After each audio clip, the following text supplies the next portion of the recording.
მადლობა მოწვევისთვის უპირველეს ყოვლისა ვიდრე საუბარს დავიწყებდეთ მინდა სოლიდარობა გამოვხატო ძლიერი საქართველოს სახელით მზია ამაღლობელს ასევე ჩვენი პარტიის წევრებს ვეფხია კასრაძეს და ვასილ კაძელაშვილს ასევე ყველა პოლიტპატიმარს ჩვენ ყველა ვხედავთ რომ ქართული ოცნების ეგრეთ წოდებული ხელისუფლება უკვე დიდი ხნის განმავლობაში რაც დიდი ხანია უკვე რაც ზღუდავს ადამიანებს პროფესიულ ჯგუფებს ინსტიტუციებს ეხლა მივიდნენ საგანმანათლებლო დაწესებულებებთან კერძოდ სკოლებთან და მოიფიქრეს ესეთი რაღაც შეიყვანეს ოფიცრები ქვიათ თუ გენერლები არ ვიცი ესეთი ოდერები რომლებმაც ვითომ უნდა დაიცვან პირადი მონაცემები რეალურად ჩვენ ვნახეთ რომ ქართულმა ოცნებამ უარი თქვა ევროკავშირთან გაწევრიანებაზე და განათლების სამინისტრომ ეს ცვლილება ახსნა იმით რომ თითქოს ევროკავშირის ქვეყნებში მსგავსი პროექტები ხორციელდება რეალურად ისმის კითხვა ხო რომ 24 ოქტომბრის შემდეგ ქართულმა ოცნებამ რა გააკეთა,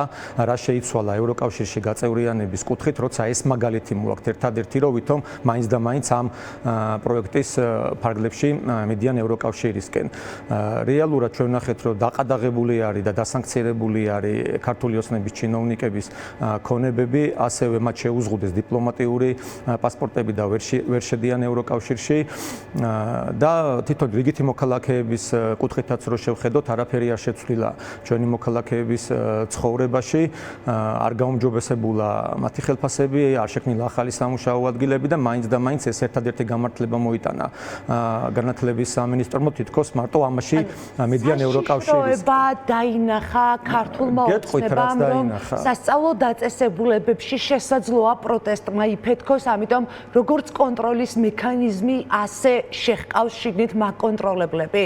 აი დეტალურად გავიაროთ, რამდენიმე კომპონენტია. პირველი კომპონენტი არის ის, რომ იმდენად ანტიეროვნული და ანტიქართული ნაბიჯები გადადგეს, ის ადამიანებიც კი ვინც აქამდე მათი კონტროლის ქვეშ იყო, ასეთი იყო შეიძლება დირექტორები, იმიტომ რომ ჩვენ კარგად ვიცით როგორი კონკურსები ჩაატარეს, პარტიული ნიშნით დანიშნეს ძალიან ბევრი ადამიანი, ძალიან ბევრი თანამდებობის პირი, მაგრამ ამ პროცესების მიღმა, როცა ქუჩაში სცემენ ადამიანებს, ჟურნალისტებს, ამ ადამიანებში უკვე გაჩნდა განცდა, რომ შეიძლება ისინი აღარ იყვნენ ქართული ოცნების მხარდამჭერები, აღარ ეკუთვნოდნენ მათ ელექტორატს, ამიტომ შემოიტანეს ეს დამატებითი დაზღვევის მექანიზმები, რომ უფრო მეტად აკონტროლონ ეს ადამიანები. მეორე ფაქტორი არის ის, როდესაც პროტესტი არის ჯანსაღი და საღი, ის არის გადამდები, თქვენ ნახეთ და ყველამ ნახეთ, რომ უნივერსიტეტებში აგორდა პროტესტი, მათ შორის თეატრალურ უნივერსიტეტში, სადაც მიუხედავად იმისა, რომ ძალიან დიდი წნეხი იყო, მაინც მოუწიათ უკან დახევა, სტუდენტებს ჯერ სტატუსი შეუჩერეს, შემდეგ მიიღეს დიდი წინააღმდეგობა და ეს სტატუსები ისევ აღადგინეს.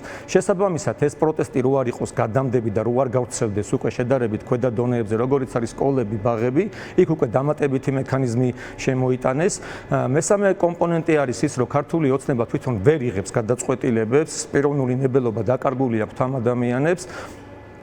ეს არის პირდაპირ რუსეთისგან მართული ხელისუფლება, შესაბამისად ეს კაკებეშნიკური მეთოდია, იქ ზუსტად ანალოგიური ხდება, ამიტომ პირდაპირ გადმოაქვთ ეს მეთოდები და როგორც თვითონ არიან შეზღუდულები და დაკარგული აქვს თავისუფლება, ისე უნდათ რომ აბსოლუტურად ყველა აი ამ შეზღუდვებში და ჩარჩოში მოაქციონ და კიდევ ერთი კომპონენტია ძალიან მნიშვნელოვანი, თქვენ შესაძლოა ნახეთ და ალბათ ნახავდეთ რომ ძალიან დაბალი საკვალიფიკაციო მოთხოვნები აქვს ამ პოზიციას, ამ ოფიცრის პოზიციას და აქ ასაქმებენ ძირითადად პარტიულ აქტივს ვინც თქვა სხვა ადგილებში ვერ დაასაქმეს, საკმაოდ დიდ რაოდენობაზეა საუბარი, წარმოედგინეთ რამდენი სკოლა არის, ხომ? 2000-მდე სკოლა არის, ამ სკოლებში უნდა დაინიშნოს ყველგან ეს ოფიცრები და მათი ანაზღაურება არის საკმაოდ მაღალი, 3000 ლარი.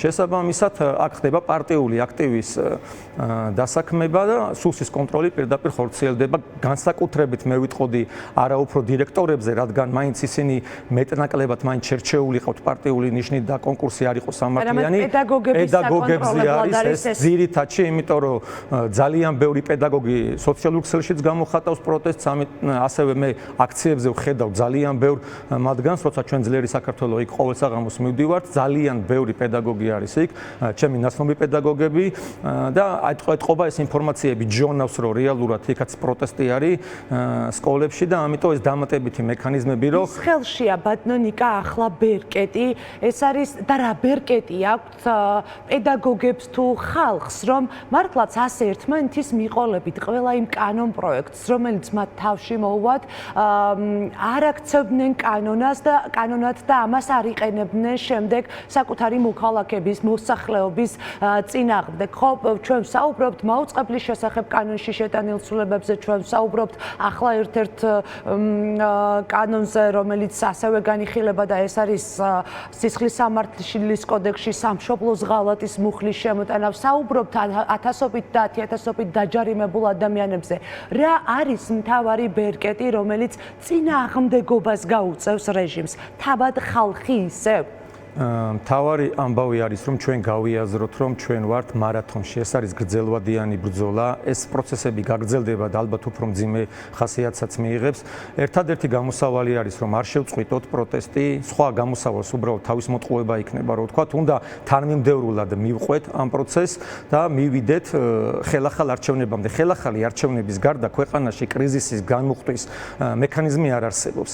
ერთადერთი მექანიზმი, რომელიც ამ ყველაფერს განმუხტავს, არის ხელახალი არჩევნები, რასაც ჭირდება თვითოეული ჩვენგანის თავდადება, როგორც პოლიტიკური პარტიების და ჩვენ ძლიერი საქართველო ვართ იცით ამ ბრძოლაში, როგორც ყოველ საღამოს რუსთაველის გამზირზე მივდივარ და ვიკრიბები და ასევე სხვა ბევრი მექანიზმი გვაქვს მოფიქრებული, სამართლებრივ დახმარებას უწევთ იქ თუ თქვა თუ იმეს თუ დააპატიმრებენ და დააჯარიმებენ და ასე შემდეგ, ასევე ყველა ადამიანმა უნდა გაიაზროს, რომ ერთადერთი გამოსავალი არის, რომ მივაღწიოთ როგორმე ხელახალ არჩევნებს. ამას ჭირდება კოორდინაცია, ძალების გაერთიანება, როგორც პოლიტიკური პარტიების, ასევე სამოქალაქო საზოგადოების, რომ ერთობლივად ჩვენ შევძლოთ ამ მიზნის მიღწევა. ეს არის ერთადერთი გზა, ერთადერთი გამოსავალი ხელახალი არჩევნები.